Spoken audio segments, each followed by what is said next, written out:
El siguiente programa contiene escenas de conocimiento explícito, con diálogos cargados de curiosidad que pueden afectar la sensibilidad de personas no acostumbradas a hacerse preguntas sobre el mundo que las rodea. Una lapicera, un botón, un teléfono, un juguete, una botella, unos anteojos. Todos estos objetos tienen algo en común: su historia.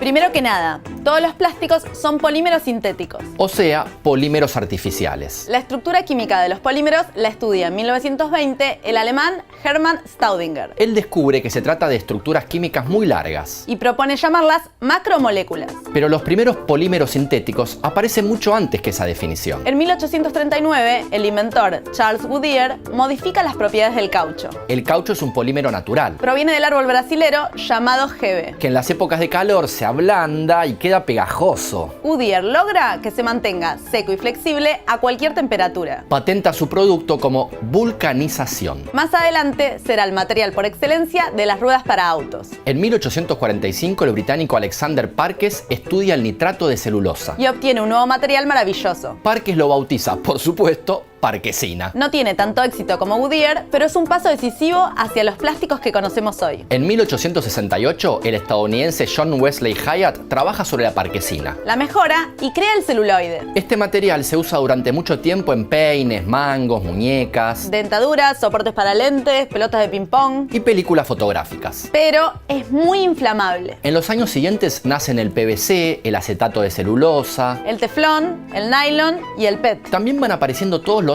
polis. ¿Los polis? Los polietileno de baja y alta densidad, el poliéster. Ah, y la poliamida. Durante los años 60 y 70, los plásticos sustituyen en una infinidad de productos a la madera, el cartón y el vidrio. E incluso a algunos metales. Y ya en los años 80, la producción de plástico es una de las principales industrias del mundo. La idea de encontrar materiales tan maleables como resistentes atravesó siglos y fronteras. Hasta crear un mundo imposible de imaginar sin los plásticos. Porque toda buena idea solo puede desarrollarse con mucho tiempo, mucha gente comprometida con el conocimiento y la transmisión de esa idea. Un germen incubado, un satélite pinchado, un teorema olvidado, un planeta amenazado, un cerebro iluminado, un esperma congelado, un ambiente saturado, un reactor recalentado. Es nano, es mega, la liga de la ciencia es alfa, es beta. La liga de la ciencia. Hola. Hola, gracias. Hola. Bienvenidos a un nuevo programa de la Liga de la Ciencia por la Televisión Pública Argentina. Andrés, ¿cómo estás? Bien, muy bien. Hoy tenemos un programa bárbaro, ¿verdad? Sí, tenemos muchas cosas, clase magistral, después vamos a ver unos informes muy buenos. Novedades por todos lados. Veamos los temas del programa. Los insectos como aliados en la resolución de casos policiales. Una clase magistral sobre entomología forense. En la columna de Natalia Suazo, Bitcoins, la moneda virtual que se propone cambiar la economía. Viajamos a una estación del INTA para entender cómo defendernos de los residuos de plaguicidas que quedan en los alimentos. Y arrancamos con todo un tema apasionante, una nueva clase magistral llamada Ciencia por si las moscas, con el especialista Néstor Centeno, a quien recibimos con un fuerte aplauso. Néstor es doctor en biología, recibido en la Universidad Nacional de La Plata y profesor en la Universidad Nacional de Quilmes. Su campo de estudio es la entomología forense. Y bueno, para empezar, te vamos a pedir que nos expliques un poco qué es la entomología forense. Bueno, la entomología forense es una rama de la biología. La entomología en general es una rama de la biología que se dedica al estudio de insectos. Específicamente, la entomología forense se dedica al estudio de los insectos cadavéricos. Insectos y algunos otros artrópodos cadavéricos, pero principalmente los insectos. Lo que trata de hacer es establecer el patrón de colonización de un cuerpo y sobre todo la línea de tiempo que se produce cuando el cuerpo está expuesto a los insectos, a fin de contribuir con los investigadores de un caso judicial respecto a justamente el intervalo post-mortem, o sea, el tiempo transcurrido desde el momento de la muerte, o cualquier otra circunstancia que pueda hacer que la sucesión cadavérica que se desarrolla sea alterada de alguna manera. Y Néstor, vos sos biólogo. ¿Cómo fue que te dedicaste a la entomología forense, a este campo tan particular? Sí, yo soy biólogo de La Plata, soy zoólogo dentro de la especialidad y me dediqué un poco, digamos, por accidente, como suele suceder. En realidad tenía que hacer una tesis de maestría en moscas, pero en ecología de moscas, o sea, tenía que estudiar aproximadamente en qué época del año aparecían, qué tipo de cebos las atraía y algunas otras qué especies estaban presentes, pero resultó que estas moscas eran moscas cadavéricas. Yo no lo sabía en el primer momento y cuando empiezo a preparar la bibliografía y a leer me entero de este carácter cadavérico de estas moscas, de sus larvas en realidad, o sea, la fase larval es la fase previa al adulto.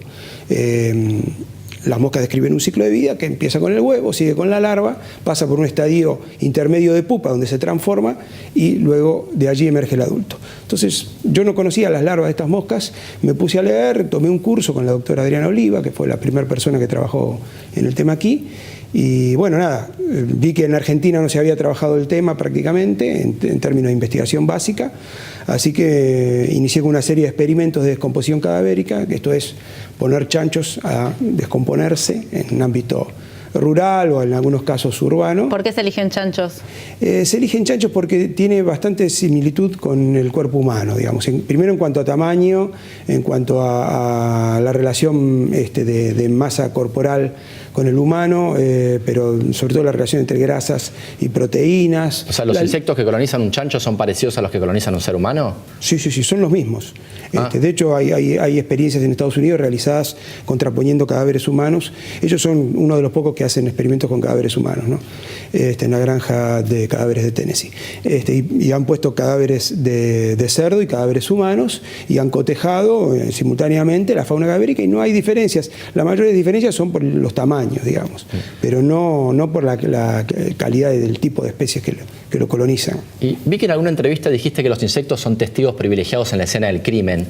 Y comentaste recién que se puede saber, por ejemplo, cuánto hace que una persona murió. ¿Qué otro tipo de información se puede extraer a través de los insectos? Mira, la información que más se solicita en las pericias es la intervalo post-mortem, que es asimilable a la data de muerte. El intervalo post-mortem es el tiempo transcurrido desde que el cuerpo comenzó a ser colonizado por los insectos.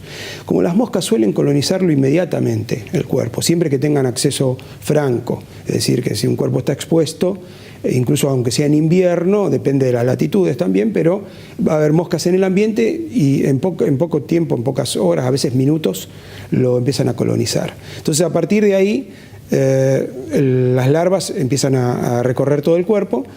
Cuando el cuerpo es hallado, uno encuentra una larva de determinadas características y si puede resolver cuánto tiempo de vida tiene esa larva, tiene una aproximación muy cercana a la data de muerte. Eso es lo que principalmente se suele solicitar.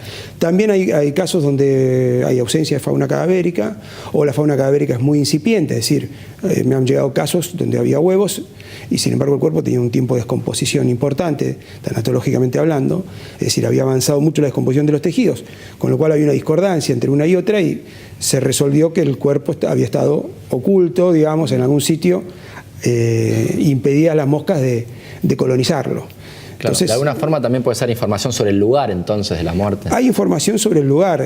No me han tocado casos a mí, pero hay en la bibliografía casos donde se han encontrado fauna cadavérica no consistente con el sitio del hallazgo, digamos, ¿no? Eso es más delicado de resolver, pero es factible, digamos, al menos está citado en la bibliografía. ¿Y cómo es la relación entre los investigadores como vos y otros actores como los periodistas o los abogados o Bueno, con los periodistas la relación siempre es más o menos cordial. A veces se enojan un poco porque uno no le da información de casos que están candentes o que están siendo investigados judicialmente. Bueno, eso es obvio porque lo primero que tiene que avanzar es la causa judicial. Después dar a conocer, no debería al menos darse a conocer a la opinión pública información que además a veces se tergiversa y ese tipo de cosas. Con los abogados hay que explicarles mucho. Los abogados saben de leyes, pero de biología poco y nada. Entonces uno tiene que hacer docencia explicándoles, pensar que los jueces y los fiscales son abogados también.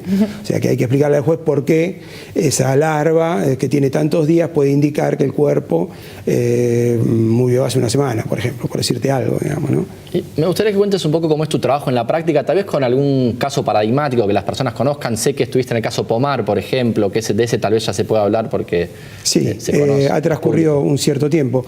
Sí, el caso felizmente se logró establecer, digamos, cuál fue lo que ocurrió.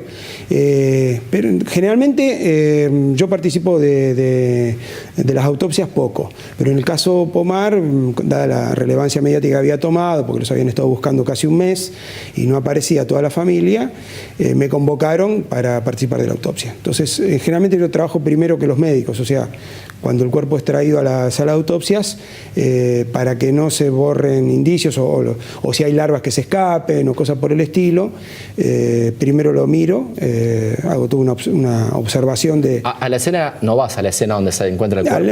Hay casos que he ido, no en este caso. Okay. En este caso había gente de policía científica que tomó muestras de suelo y muestras de fauna cadavérica en la escena. Okay. Yo trabajé en la sala de autopsias tomando muestras sobre los cuerpos, hubo 4 autopsias sucesivas, o sea que tuve que hacer 4 pericias y comparar, cotejar, digamos, la fauna cadavérica presente en cada una de las víctimas, ¿no?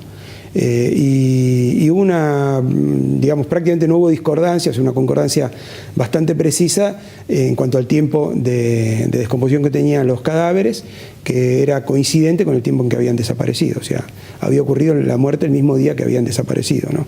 Eso cotejando las especies presentes y el estado de desarrollo de esas especies, si eran larvas, si eran pupas, si eran algunos adultos. Ese fue básicamente el caso, ¿no? ¿Hay otras formas, aparte de la entomología forense, para determinar cuánto tiempo hace que un cadáver está muerto? Medio redundante. Principalmente yo lo que hago es estudiar el grado de desarrollo de los estadios, lo que se llama preimaginales, es decir, previos al adulto. Las pupas, por ejemplo, si tengo pupas, suelo criarlas a temperatura constante en una cámara de cría, que es una especie de incubadora, y permito que cumplan su ciclo vital. Entonces, estimo después, extrapolando las temperaturas que hay en el lugar del hallazgo, cuánto tiempo habían cumplido de su ciclo vital, aproximadamente. Si son larvas, yo me fío más sobre todo del tamaño, porque la larva, a medida que pasa el tiempo, come, se alimenta de los tejidos cadavéricos y aumenta en tamaño. Entonces, conociendo la especie, lo cual es bastante complicado con las larvas, porque no es lo mismo que identificar una mosca adulta, conociendo la especie, puedo establecer el tamaño y en base a datos, si la especie tiene datos bibliográficos, puedo, obtenidos en laboratorio a temperatura constante, puedo establecer un patrón, digamos, de crecimiento y cuánto tiempo tiene esa larva de tamaño. ¿Son muy particulares de Argentina? Perdón, no estoy dejando esta pregunta. Por favor. ¿Son muy particulares de Argentina? ¿La especie de las moscas, por ejemplo, difiere en Argentina, Brasil, Estados Unidos? Hay más cambios, por ejemplo, respecto de Estados Unidos que de Brasil, obviamente, ¿no? Sin embargo, hay especies autóctonas.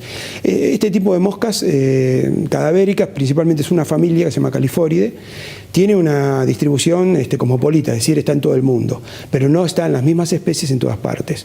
En Argentina tenemos aproximadamente las mismas especies de Brasil, perdemos algunas, digamos, porque la latitud va aumentando y se hace más frío, entonces algunas especies no están presentes, y Brasil no tiene algunas que tenemos nosotros en la zona de la cordillera, por ejemplo. Por eso es importante trabajar en todas las regiones geográficas. ¿Y en Argentina cómo estamos respecto a los recursos humanos que hacen ciencias forenses? Bueno, los últimos años, por suerte, he recibido apoyo, digamos, tanto de la Universidad de Quilmes como en su momento del Ministerio de Ciencia y Tecnología, y pudimos obtener subsidios, tener becarios que han investigado tanto en la zona noroeste como en la zona de Cuyo, ahora en Patagonia. Entonces se están formando recursos humanos, pero hasta hace poco, ahora somos 5 o 6, pero hasta hace 10 años atrás o un poquito más éramos 2 o 3 nada más. ¿Pero 5 o 6 en todo el país? Sí, no quiero hacer la cuenta rápido, digamos, puede haber alguno más, claro. Pero sí, no somos más que eso. Y no todos están trabajando en mi caso yo trabajo además de la universidad para el Ministerio Público de Buenos Aires, pero no todos están trabajando en departamentos judiciales, digamos. Algunos están en CONICET o en la universidad, ¿no? Claro. Y si alguien quiere estudiar ciencias forenses, ¿por qué lado? ¿Por la biología, por la arqueología? ¿Por dónde conviene? Sí, a ver, ciencias forenses es muy amplio, digamos. Hay física forense, hay biología forense, hay química forense. Cualquiera que le interese las ciencias básicas, experimentales, puede buscar la beta aplicada de esa ciencia, incluso la geología, la botánica.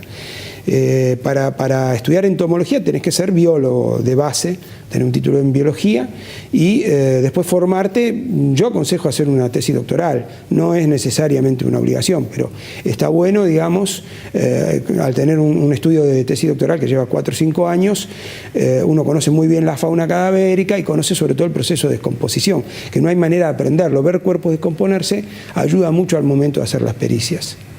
Y vos haces investigación. Yo hago investigación básica y aplicada. Sí. Claro. ¿Y cuáles pensás que son los desafíos más importantes para los próximos años en relación a desarrollo científico para tu área? Para mi área. Principalmente conocer toda la fauna cadavérica que está involucrada y la que es de mayor utilidad en los casos forenses, esto es la biología de las moscas.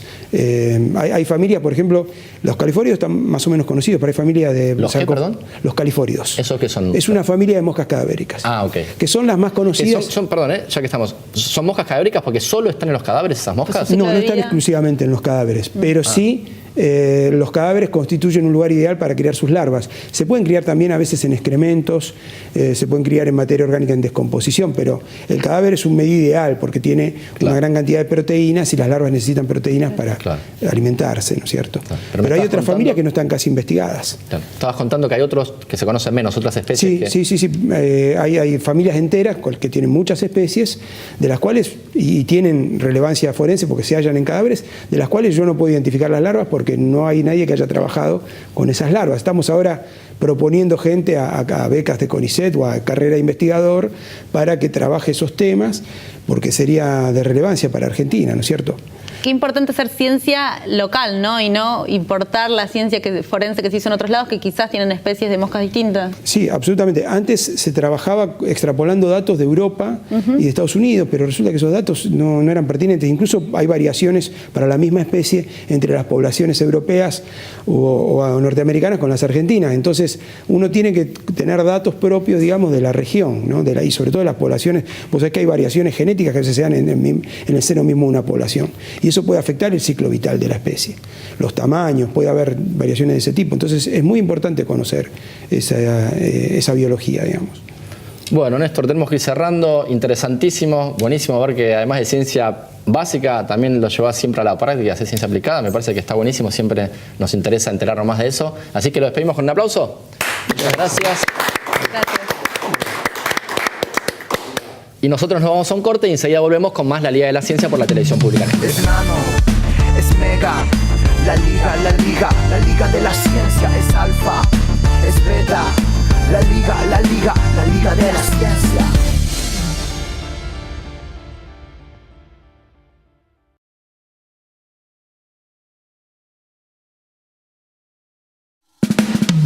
Es nano, es mega, la liga de la ciencia es alfa, es beta, la liga de la ciencia.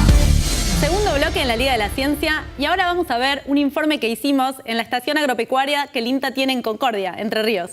Más específicamente hablamos con los especialistas del Laboratorio de Residuos de Plaguicidas que se encargan de hacer rigurosos controles para asegurarse de que nuestras comidas no tengan agroquímicos. Vayamos a verlo. Estamos en la estación experimental agropecuaria del INTA Concordia, en el laboratorio de pesticidas. Desde el laboratorio la intención es trabajar con un grupo de profesionales que se dedican a trabajar con los pesticidas aplicados en campo para controlar plagas e enfermedades básicamente de los cítricos, ya que en nuestra región el cultivo tradicional son los cítricos, naranjas y mandarinas, y también en otros cultivos como pecan, arándanos y otros frutales. De acuerdo a las últimas demandas, no solamente del mercado interno, sino del mercado de exportación, para lo cual nuestra fruta va dirigida al mercado en fresco, nos demandan que la fruta sea inocua y que garanticemos la calidad e inocuidad de la misma. El INTA se encuentra en diferentes puntos del país. Hay laboratorios acá en Concordia y otro altamente especializado en Mendoza y trabajamos en conjunto en la misma temática. Lo que hace este laboratorio es realizar los análisis de muestras que vienen de investigadores, tanto de esta experimental como de otras experimentales en la región, pasando desde la provincia de Misiones, Corrientes, Chaco, Santa Fe y también ahora Buenos Aires. Nosotros recibimos muestras de estudios realizados en campo, de esas aplicaciones. Generalmente se hace al momento de cosecha, cuando la fruta está cosechada, que es el momento de mayor riesgo para el consumidor, es decir, el momento que después de haber aplicado un programa de control químico, los residuos que quedan, la verdad, se desconocen, entonces nosotros estudiamos priorizando lo de más riesgo. Nuestro sistema de trabajo es trabajar con buenas prácticas agrícolas, eliminando los productos más tóxicos y seleccionando los que son de menos toxicidad. En ese sentido, el INTA identificó la problemática y la demanda social respecto de los agroquímicos, y en la parte de análisis también identificó que había que invertir, hacer una gran inversión en sistemas complejos, en sistemas modernos de análisis.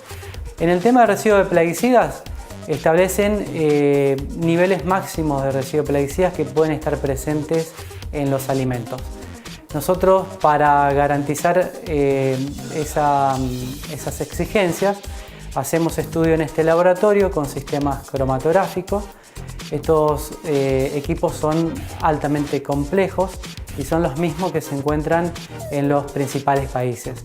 Entonces, los resultados que se presentan en este laboratorio son comparables con aquellos de los principales países a nivel mundial. La fruta se recepciona, se muele y después de molerse comienza la extracción utilizando distintos solventes, siempre bajo campana, con todo el cuidado. Primero se extrae el plaguicida, luego se limpia la muestra como para asegurarnos de que el plaguicida está separado del resto de otras sustancias que puede contener, y de esta manera se lleva al equipo que va a hacer la determinación del plaguicida. Y una vez que tenemos los resultados, estos se evalúan y se trata de transferir al sector. Siempre cuando hablo del sector hablo de productores, hablo de los que venden la fruta, los que compran la fruta, para que todos estén en conocimiento de las últimas investigaciones.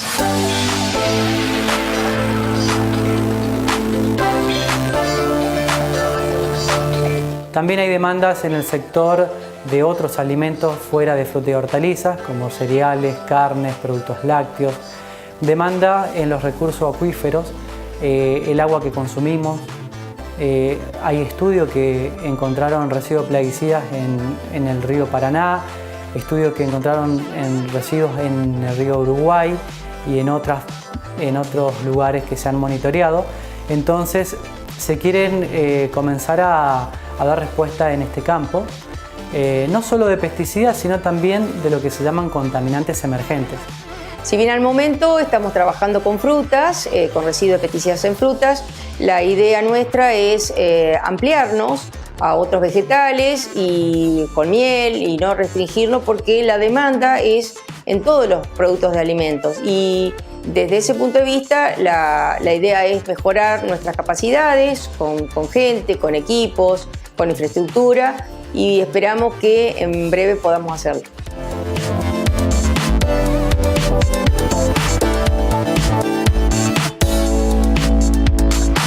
Muy interesante el trabajo que se hace en el INTA para cuidar los alimentos que consumimos. Nosotros ahora nos vamos a un corte y enseguida volvemos con más La Liga de la Ciencia por la Televisión Pública Argentina. Es nano, es mega, la liga de la ciencia es alfa, es beta, la liga de la ciencia.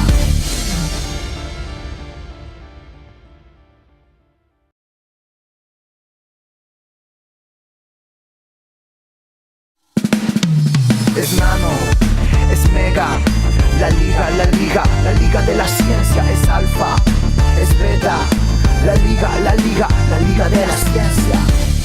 Un nuevo bloque en La Liga de la Ciencia. Estamos ahora con nuestra especialista en tecnopolítica, Natalia Suazo. Muy bienvenida, Natalia, ¿cómo estás? Gracias. Vamos a hablar hoy de la historia de los bitcoins, que está muy de moda este tema. ¿De qué trata? Sí, está bastante de moda. De hecho, ahora hay bastantes noticias, tanto en China, que es un lugar donde creció mucho últimamente, y también la otra noticia es que subió mucho de precio el Bitcoin. Llegó casi a $5.000 cada Bitcoin.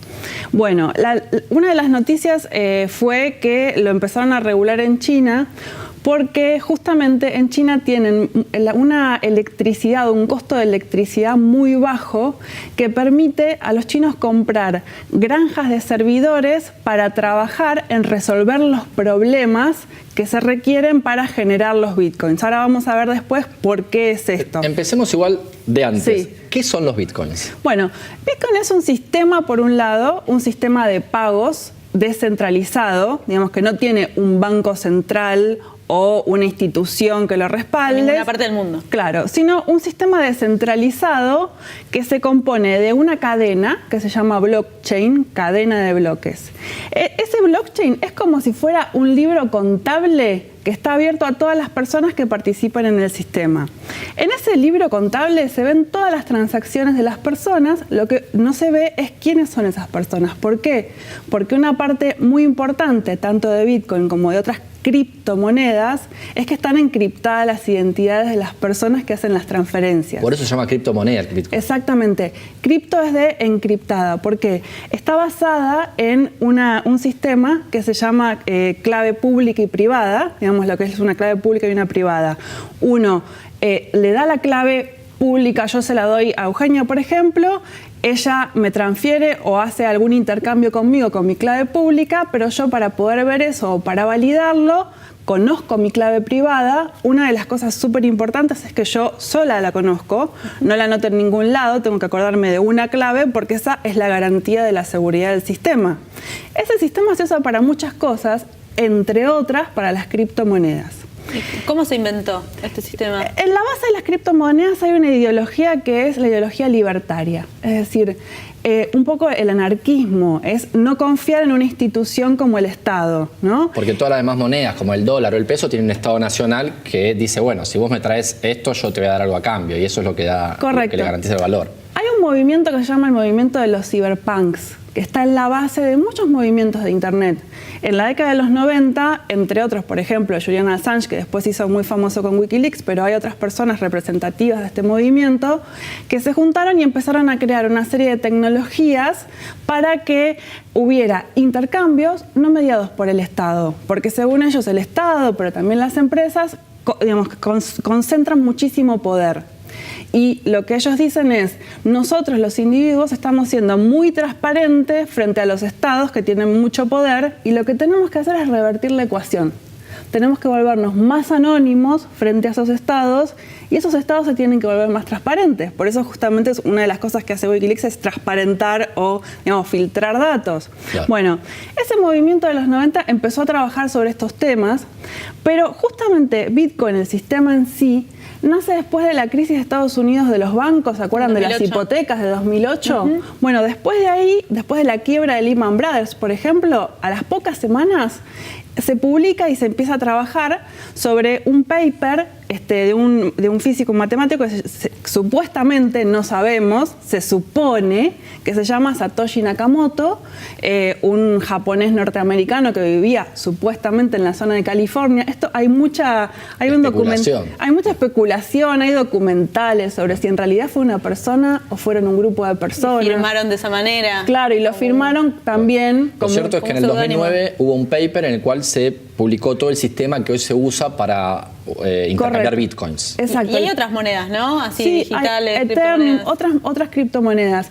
Bitcoin se hizo muy famosa porque empezó a subir mucho su precio y porque además se generó este sistema de anonimato, digamos. Hay otras, por ejemplo, hoy hay bancos importantes de todo el mundo, ingleses, franceses, alemanes, que se unen y generan sus criptomonedas, están empezando a trabajar sobre estos temas. De hecho, el sistema blockchain también se está empezando a utilizar para validar contratos, por ejemplo, pero este sistema permanece anónimo. Y eso también, aunque es una moneda, aunque no de dos caras, aunque no sea física, porque está la cara libertaria, qué bueno, que nos permite escaparnos de la opresión de los estados nacionales, pero a su vez, si yo soy narcotraficante, me encanta que haya bitcoins. Bueno, ese fue uno de los grandes problemas y sigue siendo uno de los problemas de Bitcoin. Bitcoin creció muchísimo su precio hacia 2013. ¿Por qué? Porque había un sitio en la internet profunda, en la Deep Web, llamado Silk Road, camino de la seda, digamos, donde se compraban todo tipo de drogas ilegales, armas, digamos, y se usaban estas monedas anónimas porque no dejaban rastros, y este sitio creció. Se sube el precio porque hay mucha demanda de bitcoins. Correcto. ¿Está bien? Los bitcoins están limitados. Hay 21 millones de bitcoins, no se pueden crear más. Entonces el precio crece de acuerdo a la oferta y la demanda. Y este sitio de la Deep Web, que empezó a aceptar bitcoins para sus transacciones... Pero mucha demanda. Claro, tuvo mucha demanda y subió mucho el precio. ¿Qué pasó? El FBI puso la mira en este sitio, lo cerró, su creador está en la cárcel todavía, y bajó el precio un poquito, pero después volvió a subir. Sigue habiendo un problema con el anonimato y con las operaciones ilegales. Del otro lado, los creadores de Bitcoin te dicen, bueno, en el sistema bancario también hacen fraudes y nadie va a la cárcel. Claro. Nosotros siempre somos los que terminamos yendo a la cárcel, pero los grandes ladrones de guante blanco no van a la cárcel. No, y si yo quiero comprar un Bitcoin, porque me parece que es una buena inversión, ¿qué tengo que hacer? Bueno, para comprar Bitcoins hay que recurrir, por lo menos por ahora, si uno no es un experto técnico, digamos, y no se puede bajar todo el procesamiento, que sería muy grande para una computadora común como las que tenemos nosotros, hay que recurrir a unos sitios que se llaman centros de intercambio, exchange, digamos en inglés, que lo que hacen es cambiarte tu dinero en Bitcoins, ¿no? Lo que hacen es pedirle a tu banco tu dinero, te lo convierten y te lo guardan en una billetera virtual a la que vos accedes con tu clave privada, como habíamos hablado antes, ¿no? Y accedes a esa billetera. Muy importante acordarse la clave. Si perdés la clave, perdiste la plata. Pero también hubo varios problemas de seguridad que, digamos, puede ser un sistema seguro, pero todavía ha tenido muchas fallas de seguridad. Se puede hackear. Sí, a los creadores y a la comunidad no le gusta mucho, pero ha tenido problemas. Y esa también es una discusión, ¿no? De quienes dicen, bueno, el sistema bancario tendrá todos los problemas que ya conocemos, no nos podemos comunicar con una operadora, lo que sea, pero si alguien nos robó o nos robó la tarjeta de crédito y hizo una compra, nosotros podemos hacer el reclamo y mal o bien se soluciona. Si te roban un Bitcoin, no, porque todas las operaciones no se pueden volver atrás. ¿Por qué? Porque para avanzar en la creación de cada Bitcoin en ese bloque se requiere resolver operaciones matemáticas muy, muy complejas. Y esas operaciones matemáticas, una vez que fueron resueltas, no se pueden volver atrás. Entonces siempre avanza. Y ahí hay un problema todavía que hace que sea todavía una inversión un poco riesgosa. Es como apostar a la bolsa, digamos, y uno puede tener los problemas de la suba o la baja, pero también los problemas de seguridad. De todas formas, Bitcoin es un paso de un sistema que se va a seguir usando y es una criptomoneda de otras que van a seguir avanzando. Y probablemente lo que vaya a seguir en la historia, después de este pasado, digamos, sea un futuro en el cual los estados también se van a empezar a involucrar en las regulaciones de estas monedas, porque otro problema es que muchas veces se usan para sacar dinero de manera anónima, digamos, no solo de narcotráfico. Y no pagas impuestos, supongo, si tenés plata en bitcoins. Eso también sucede. No pagas impuestos, estás fuera de la mira del sistema, digamos, no solo de bancario, sino de los impuestos y de los estados. Entonces también el sistema bancario se ha ido preocupando por eso, ha hecho juicios, digamos, es un tema muy interesante. Y más allá de la Deep Web y el narcotráfico y esas cosas, ¿hay algo legal que se pueda comprar con Bitcoin? Sí, hay ciertos negocios, digamos, de moda, pero lo hacen más por marketing. Hay listas de negocios que aceptan Bitcoins, hay cafés, hay lugares físicos en los cuales puedes pagar con tu Bitcoin. Yo te diría igual que no pagues, porque si sigue subiendo, la verdad es que para pagar un café, yo hoy usaría un billete de 50 pesos y en un Bitcoin me lo guardaría más como reserva que para pagar.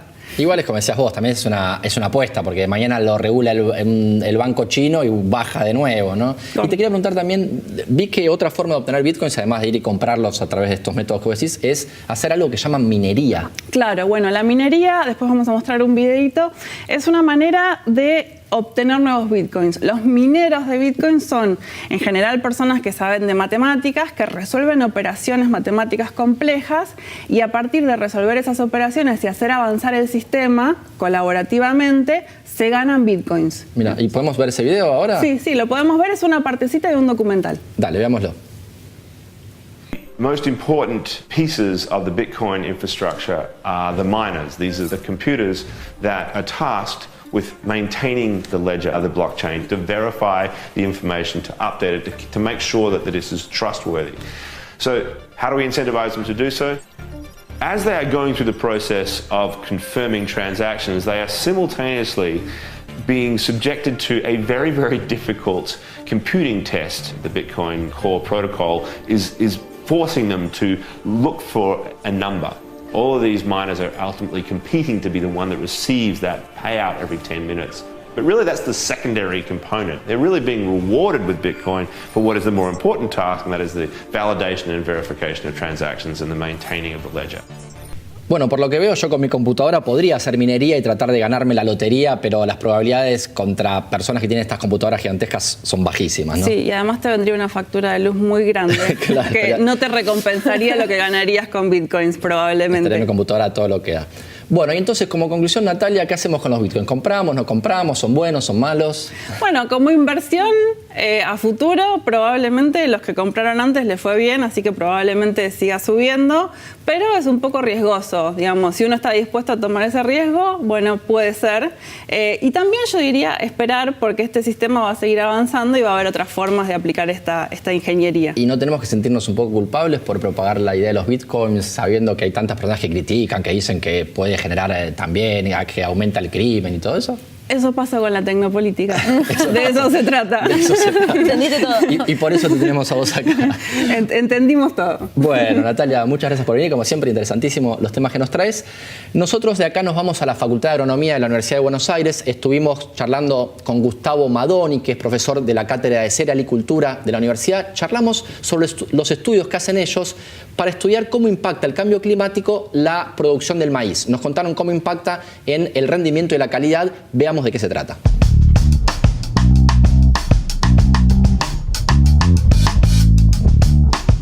Estamos en el campo experimental de la Facultad de Agronomía de la Universidad de Buenos Aires. Es un lugar raro, mucho verde, grande, en medio de Capital Federal. Y estamos con el profesor Gustavo Madoni, que es profesor de la Cátedra de Cerealicultura de la facultad y que nos va a hablar sobre sus estudios sobre cómo el cambio climático impacta el rinde del maíz. Es así, ¿no? Eso es lo que estudian ustedes, Gustavo. ¿Cuál es la motivación fundamental de estos estudios? Bueno, la motivación es entender cuál va a ser, como vos decís, el impacto de los cambios de las variables de clima sobre la producción de los cultivos en general. Dentro de la Cátedra de Cerealicultura yo trabajo con el grupo maíz y estamos analizando cuál será el impacto de las elevaciones de temperatura o golpes de calor y en algunos casos también en combinación con el déficit hídrico en la producción del cultivo. ¿Déficit hídrico quiere decir que cae menos agua, que cae menos lluvia que antes? Exactamente, hay tendencias que va a haber episodios extremos también desde el punto de vista hídrico, es decir, grandes tormentas muy concentradas en el tiempo, que es lo que uno visualiza con las inundaciones, pero también periodos extendidos de sequía o falta de agua. ¿Y cómo lo estudian? ¿Qué método experimental usan? Tratamos de simular las condiciones de cultivo y lo que hacemos es manipular artificialmente algunos de los recursos. En el caso de los golpes de calor, lo que hacemos es confinamiento del cultivo, como si fuera con unos mini invernáculos, en donde durante las horas de temperatura máxima del día, es decir, después del mediodía, durante 2 o 3 horas cerramos ese habitáculo de manera que por el mismo efecto del plástico se incremente la temperatura y entonces se eleve 4 o 5 grados arriba de la temperatura normal que está el resto del cultivo. Además de la temperatura, manipulan otras variables como la humedad o el agua. Exacto, para manipular el tema del agua, el ingreso de la lluvia, lo que hacemos es, tenemos experimentos también en condiciones de campo, pero como si fuera un invernáculo muy grande, que evita que entre la lluvia naturalmente. Entonces, a algunas situaciones le aportamos riego y a otras no. Y de esa manera manipulamos el contraste de oferta de agua en el cultivo. ¿Y qué descubrimientos ya hicieron respecto a esto? Y bueno, lo más importante que ocurre con el tema de los golpes de calor es durante el momento que está ocurriendo ese golpe de calor, el cultivo comienza a funcionar mal. ¿Qué significa funcionar mal? La radiación que captura, que la tiene que transformar en materia seca, comienza a frenar ese proceso, entonces ese impacto sobre el crecimiento detiene, entre comillas, detiene el crecimiento del cultivo, y si produce menos materia seca, dependiendo del momento en el que ocurra, será qué impacto puede tener. Si ocurre eso cerca del momento de la floración del cultivo, que es cuando se define el número de granos y el principal componente del rendimiento, ese cultivo de maíz va a rendir menos porque va a tener espigas con menos granos. Si eso ocurre durante el llenado de los granos, puede ser que se interrumpa ese llenado de grano, entonces voy a tener una buena cantidad de granos, pero con granos muy livianos. Y además, en ese momento puede tener impacto también en la calidad de los granos. Entonces, en general, cuando hay una interrupción del llenado de grano, en la primera parte de ese llenado, los granos quedan con más porcentaje de proteína y menos porcentaje de aceite. Y a su vez, esa proteína puede cambiar en su calidad también, lo cual termina repercutiendo en la calidad industrial de los granos. Y dado los estudios que ustedes hicieron, ¿tienen alguna solución para proponer? Porque el cambio climático está ocurriendo y va a seguir ocurriendo, ¿no? Primero hay que interpretar a nivel de los datos climatológicos de un lugar, con los existentes, aunque sean las estadísticas existentes históricas de un lugar, cuáles son los momentos del año donde hay más probabilidad que ocurran elevaciones de temperatura o golpes de calor. Una vez que sabemos durante qué periodo ocurre, tenemos dos alternativas. Evitar los momentos más críticos para el cultivo que coincidan con el golpe de calor, ¿sí? O sea, sabemos que, por ejemplo, si ocurre alrededor de floración, es nefasto. Ahí no debe ocurrir un golpe de calor. Como tampoco debe ocurrir en el momento que el polen fecunda a los estigmas. Todos nuestros experimentos se han realizado con polen que sabemos que no era estéril, para sacar eso de lado. Entonces, si aún así se fecundan los estigmas con polen fértil y hay un golpe de calor, las flores, por más que se fecundan, no dan granos. Ocurre lo que llamamos el aborto de las flores fecundadas. O sea, se fecundan las flores, pero no dan grano. Ese es el momento más crítico. Entonces, lo ideal sería que no ocurra ninguno de estos dos momentos. ¿Cómo podemos sobrellevar eso? Bueno, con el manejo de la fecha de siembra. Un maíz que se siembra temprano y que florece, por ejemplo, en diciembre, si hay golpes de calor en enero, le va a agarrar en el llenado, ¿sí? No vamos a poder evitarlo. Los maíces tempranos probablemente tengan golpes de calor durante el llenado. Ahora, si yo siembro en diciembre un maíz, los golpes de calor le van a ocurrir mucho antes de que ocurra la floración. Entonces van a sobrellevar mejor el golpe de calor porque va a ocurrir antes de que incluso que se produzca el polen.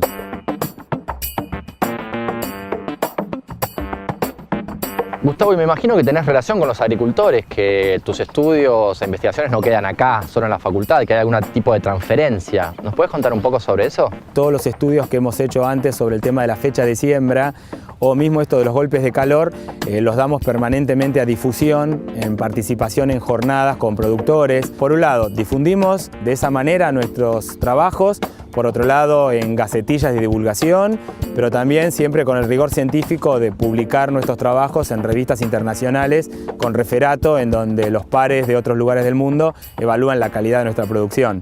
Pero sin lugar a duda, todos estos trabajos tienen que tener una llegada al productor. Entonces, por ahí los papers, las publicaciones, las leen los científicos, pero todos los trabajos de difusión tenemos que usar esos otros medios para que llegue. La participación en los congresos también de nuestros estudiantes, muchas reuniones, muchas jornadas a campo con productores y asesores hacen que todos estos trabajos lleguen al productor y al actor. Bueno, muchas gracias, Gustavo, aprendimos un montón y esperamos volver y seguir aprendiendo de tus éxitos.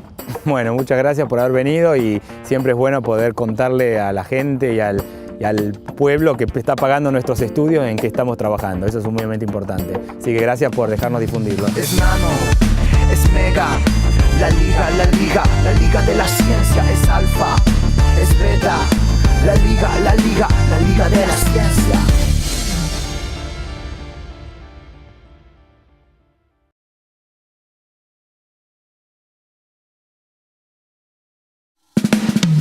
Es nano, es mega, la liga de la ciencia. Es alfa, es beta, la liga de la ciencia. Último bloque en la Liga de la Ciencia y antes de pasar al Rincón del Nerd, vamos a un nuevo libro de nuestra biblioteca científica. Mi nombre es Juan Savia y vengo a presentar el libro Matemática está en la sopa de Editorial Yamique. Una araña nadie le enseña a tejer y sin embargo sabe de tejer. En cambio, nosotros para tejer tenemos que contar los puntos. ¿Por qué? Porque entendemos la matemática, entendemos el mundo contando las cosas, midiendo. Si vas al mercado, pedís una cantidad que es un número, te cobran una cantidad que es un número. Es decir, así interpretamos el mundo. No creo que haya que ponerse a nivel, digamos, muy bajo y hablarles como si no van a entender. Uno le habla a un chico y un chico entiende. Lo que el libro no pretende plantearle problemas que resuelvan, sino les quiere mostrar cómo la matemática está en todas partes. Hay chicos que los enganchas más por el lado de los juegos. La matemática no puede ser todo un juego, eso estamos de acuerdo, digamos, porque si no es todo es una revista de crucigramas, digamos, no es así. Pero por otro lado, el juego puede ser una puerta de acceso. Y por otro lado, el chico tiene un montón de intereses que tienen que ver con la matemática. La hija de una compañera que es matemática, entonces la hija medio no le gusta la matemática porque es lo que la separa de la mamá, digamos, cuando la mamá se va a trabajar va a hacer matemática. Y entonces la madre le compró el libro, dijo, bueno, vamos a leerlo tranquilo, qué sé yo, y después lo regalamos en el colegio para la biblioteca. Y entonces lo leyeron entero al libro, qué sé yo, y la nena quedó entusiasmada y dijo, no, este libro no es para la biblioteca, es para mí. Eso me encantó. Es un poco egoísta, pero me encantó, digamos, que le haya gustado el libro, tanto como para decir, no, me lo voy a quedar. Precioso libro de Juan Savia, este nos los quedamos nosotros, pero a las primeras 5 personas que compartan la publicación en Facebook que estamos por hacer, le vamos a regalar un ejemplar a cada una, ¿eh? Así que a correr, a compartir. Y ahora nos vamos a ir al Rincón del Nerd, me encanta esta sección. Euge, ¿qué nos trajiste? Traje algo justamente de matemática, un juego topológico de esos que vos hacés sacándote el chaleco, bueno, parecido, pero vamos a jugar los dos, así que tenés que dejar el libro ya. A ver, perfecto, vamos a ver. ¿Para qué muestro? Sí. Es así, tenemos esta soguita. Sí. Tienen que agarrar una soga y hacerle como 2 buclecitos. Pon una mano acá y otra mano acá. ¿Yo hago lo mismo? Vos haces lo mismo. Bien, perfecto. Puede ser con nudos esto, ¿no? Puede ser con nudos, sí, así Sí, es sí. para que quede más lindo. Perfecto. Lo que van a hacer es buscar un amigo y yo tengo a Andrés, cruzarse.